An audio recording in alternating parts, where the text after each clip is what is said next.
You just can't seem to follow the rules. She kept chasing me. That's it. And then she wanted to talk about calling the police and all that. She control thing she's trying to do. That's it. I don't care what it is. You have got all of these charges. I understand. You just need to just stop blaming them. Hey everyone, today we're diving into a court hearing that got pretty intense. Judge Simpson was presiding over a case involving a defendant who just can't seem to follow the rules, and the judge didn't hold back. Here's the situation. The defendant is in court because he tampered with his electronic monitoring device, something he was ordered to wear. Even more concerning, he went right back to meeting with a woman he was previously ordered to stay away from due to a past domestic violence charge. That's a direct violation of court orders. Now, when you're out on bond or probation, there are certain conditions you absolutely have to follow. Messing with a court-issued tracking device and ignoring a restraining order? That's just asking for trouble. Thank you. Mr. Burgess. And Your Honor, I believe he's been arraigned. Well, obviously he's been arraigned. The PE is scheduled for tomorrow morning. I believe. On the one case, I have a new case. However, I was unaware there were new charges, Judge. But I don't know if this court's prepared to arraign my client. I am. Okay. And I don't know. You're going to stand in for the purposes of the arraignment. I'll be filing an appearance, Your Honor. I was unaware, but the charge, I would have filed one already. It's a charge of interfering with electronic communication device, the 2-year felony. And then also domestic violence, second offense, the 1-year misdemeanor. Yes, Your Honor. As it relates to both those charges, waive any further reading of the warrant. Stand mute to both those charges. Defendant having waived formal reading, standing mute. Court will enter a not guilty plea. I'll set a probable cause conference in that case for, I need a DV bond form, please. For November 14th, 2024 at 9 a.m. or as your invite indicates. As to bond in that case, you want to say? Yes, Your Honor. Obviously, Mr. Carter's here on his own voluntarily this morning or this afternoon. And obviously the court knows his history of appearance in front of this court. Your Honor, he just got a new job. He was, unfortunately, he lost his other job due to this incident, but he just got a new job that he'll probably lose if he's in custody.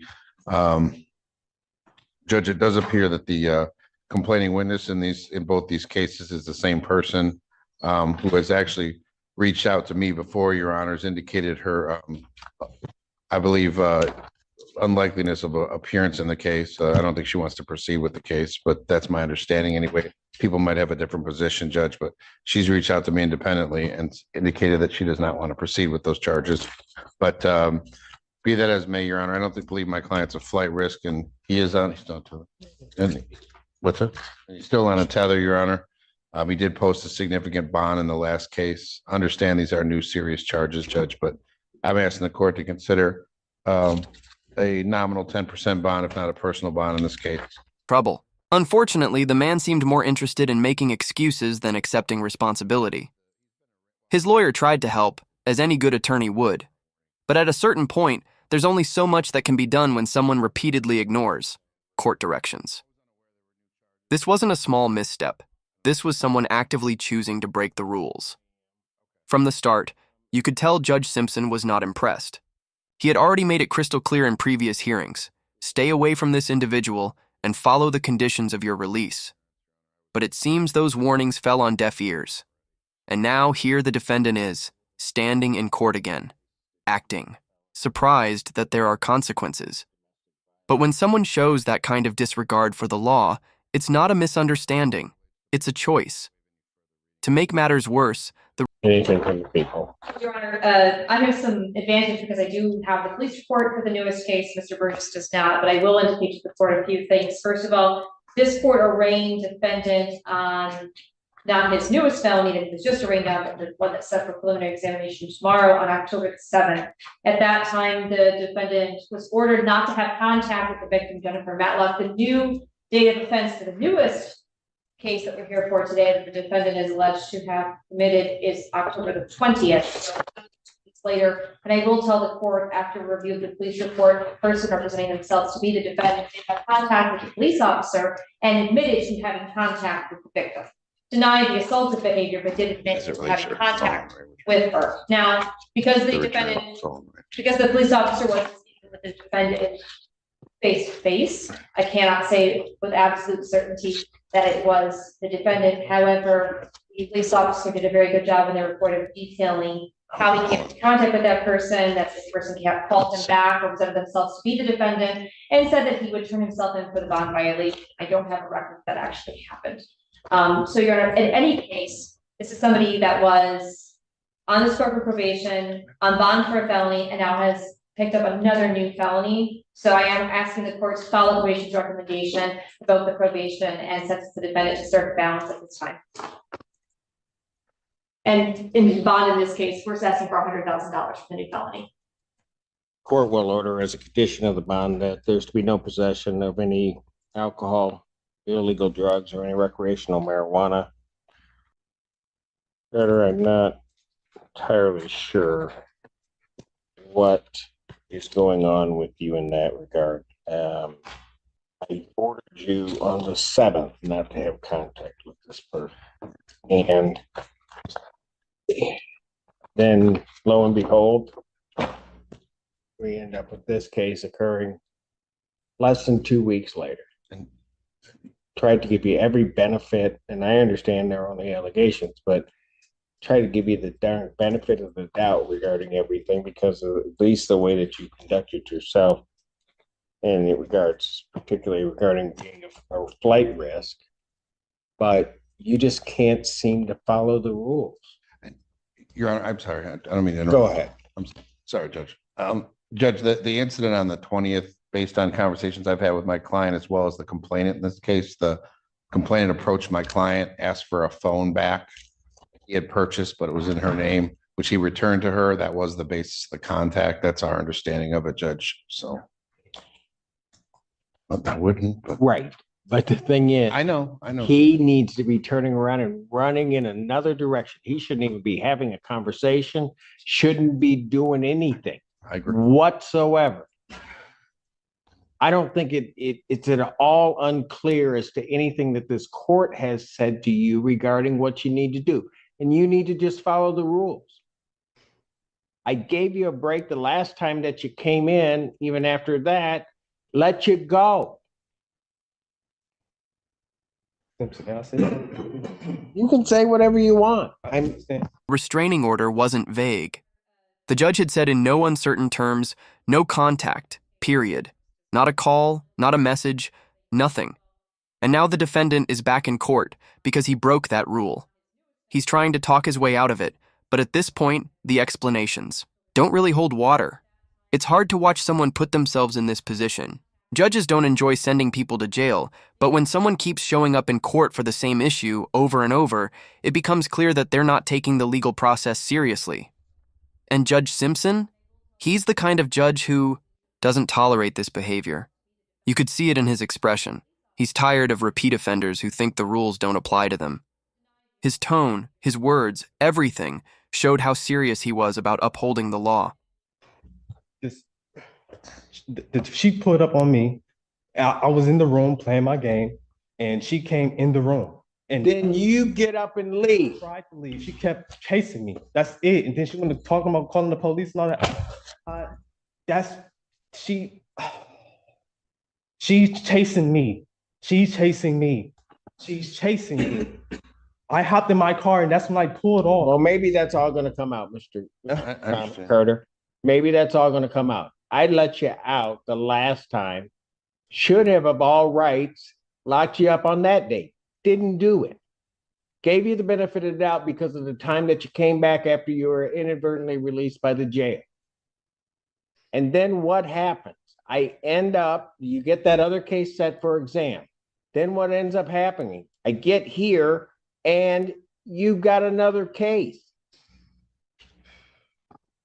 It's a control thing she's trying to do. That's it. I don't care what it is. You have got all of these charges. I understand. And you're the one under the jurisdiction of the court. So however you got to figure it out, you need to figure it out. Yes, sir. Yes, sir. Defendant's bond on that case would be set in the amount of $100,000 cash surety. On his other matter, anything you want to say before I post sentence on that case? I want to say, I tried my hardest. I tried my hardest to do right. I tried my hardest to stay away from women that want to see me in jail rather than see me elevate myself. So, I mean, I understand. You understand it. When I get out this situation this time, I'm gonna be by myself. I just know You know what you ought to do, Mr. Carter, and I don't mean to interrupt you. You have the right to allocute, but I'm just going to tell you something. You ought to quit blaming them. You just need to just stop blaming them and thinking that they're the ones that stop you from going anywhere. Because, young man, that is not the case. Yes, sir. You are smart enough. You can do whatever you want to do. You can stay away from whoever you want to stay away from. The problem is, quite frankly, you're just being stupid. You're just playing games. And this is what happens. You end up in jail on $100,000 cash bond, and you're about to go now. I understand. I'll take full responsibility. I appreciate it. Anything else you want to tell the court? Oh, sir. Judge, I don't know if it would have any impact on the court one way or the other, but I don't know if the court wants to wait to see the disposition of those cases, or if you're just going to follow the recommendation. I'm not gonna wait. If there becomes a certain disposition regarding those cases, certainly I'll take that into consideration in modifying his sentence on the case, but I'm not gonna do that at this point in time. I keep giving him breaks, keep doing everything, and he keeps just coming back to this court, disappointing this court and ending up with more charges, just time and time and time again. And so in that respect, I'm done. I'm gonna revoke the defendant's probation. He is to complete the in-jail on farm program while he's incarcerated.